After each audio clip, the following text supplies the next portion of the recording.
រៀងខ្ញុំមកពីរឿងនេះមករឿងនេះ aesthetic body គឺជារឿងដែលចាប់អារម្មណ៍មែនទែនចំពោះមនុស្សស្រីគឺដូចទៅនឹងដែលមនុស្សប្រុសយើងហ្នឹងគឺចាប់អារម្មណ៍នឹងមនុស្សស្រីដែលមានតាគៀកដោយhourglass គឺទាក់ទាញចំណាប់អារម្មណ៍មនុស្សស្រីដូចទៅនឹងមនុស្សស្រីទាក់ទាញចំណាប់អារម្មណ៍របស់យើងដូចគ្នាអញ្ចឹងហើយដើម្បីហាត់សាច់ដុំដើម្បីបានរឿងហ្នឹងគឺវាងាយស្រួលជាងអីដែលយើងគិតអ្នកដែលហាត់សាច់ដុំអ្នកអត់ដែលហាត់ប្រាណសោះគឺប្រហែលជាគេអត់ដឹងណាគឺខ្ញុំចាប់ផ្ដើមហាត់មកតាំងពីខ្ញុំអាយុ16ឆ្នាំដល់ខ្ញុំអាយុ18ឆ្នាំខ្ញុំហាត់បាន2ឆ្នាំហើយតើយើងត្រូវហាត់ប្រហែលឆ្នាំដើម្បីបានរឿងហ្នឹងចំពោះបទពិសោធន៍ខ្ញុំផ្ទាល់គឺខ្ញុំហាត់តែមួយឆ្នាំទេគឺរៀងខ្ញុំមកពីរឿងនេះមករឿងនេះហើយមើលទៅគឺវាជា example មួយដែលថាគឺយើងអាចទទួលបានរឿងហ្នឹងក្នុងរយៈពេលតែមួយឆ្នាំមានន័យថាមួយឆ្នាំហ្នឹងគឺខ្ញុំហាត់ទៅអត់ធ្វើអីខុសសោះគឺមានអាខ្លះចំណុចខ្លះតិចតួចដែលខ្ញុំអត់ដឹងគឺខ្ញុំ make mistake ខ្ញុំអត់ដឹងថាខ្ញុំត្រូវធ្វើអីខ្លះដើម្បីទទួលបានរឿងហ្នឹងគឺខ្ញុំអត់ perfect 100% like on point គឺខ្ញុំចំណាយពេលវេលាអត់ប្រយោជន៍ច្រើនដែលថាខ្ញុំធ្វើអីខុសអញ្ចឹងណាតែបើសិនជាចំពោះអ្នកដែលថាយើងធ្វើអីត្រូវទាំងអស់គឺអាចថាចំណាយពេលតែ6ខែទៅ1ឆ្នាំរាងកាយរបស់យើងគឺ in general គឺដូចគ្នាតែប្រព័ន្ធដំណើរការហ្នឹងគឺវាក្នុងលបឿនឬមួយក៏ក្នុង like speed ខុសគ្នាអញ្ចឹងណាគឺដោយសារតែ genetics ជាភាសាអង់គ្លេសពាក្យថា genetics តែបើនិយាយទៅរយៈពេល6ខែទៅ1ឆ្នាំគឺជារយៈពេលដែលថាមនុស្សទូទៅនឹងអាចបានរៀង aesthetic body ហ្នឹងក្នុងរយៈពេលប៉ុណ្ណឹងតែយើងត្រូវហាត់ប្រាណមួយអាទិត្យមួយដងហាត់ប្រាណយូរប៉ុណ្ណាដើម្បីបានរៀងហ្នឹងគឺយើងអត់ត្រូវការហាត់ប្រាណប្រើរយៈពេលច្រើនទេគឺតែយើងត្រូវការហាត់ឲ្យ intense ជាងមុនខ្ញុំអត់ដឹងពាក្យខ្មែរគេហៅអីទេតែពាក្យថា intense ហ្នឹងគឺថាយើងប្រឹងឲ្យខ្លាំងជាងមុនណាគឺមានថា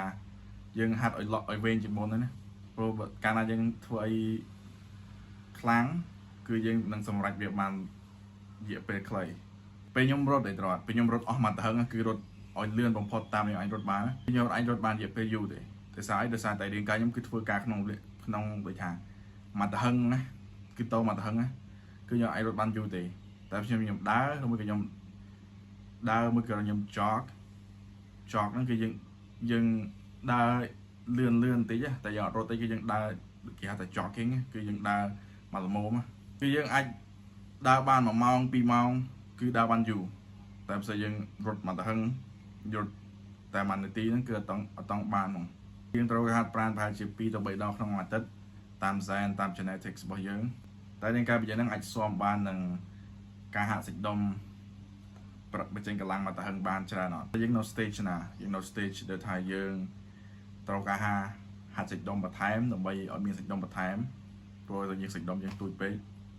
ឬមួយក៏យើងដល់ចំណុចដែលថាយើងអាចកាត់បន្ថយជាតិខ្លាញ់នឹងមកហើយយើងនឹង show សាច់ដុំរបស់យើងព្រោះកាលណាយើងមានជាតិខ្លាញ់មកបាំងគឺសាច់ដុំយើងគឺវាអត់ show គឺវាអត់ show គឺវាមានថាបាំងដូចខ្ញុំអញ្ចឹងគឺខ្ញុំជាតិខ្លាញ់ខ្ញុំគឺ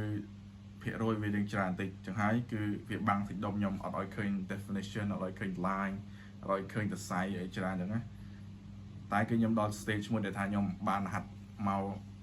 យៈពេលយូរមកហើយគឺខ្ញុំមានសាច់ដុំគ្រប់គ្រាន់ដើម្បី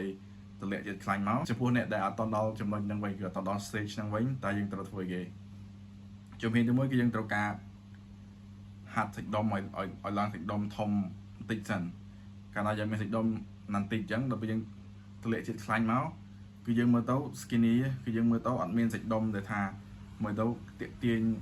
ទៅកាន់មនុស្សស្រីឬមួយក៏ទៅកាន់មនុស្សប្រុសអញ្ចឹងណាគឺវាទាក់ទាញ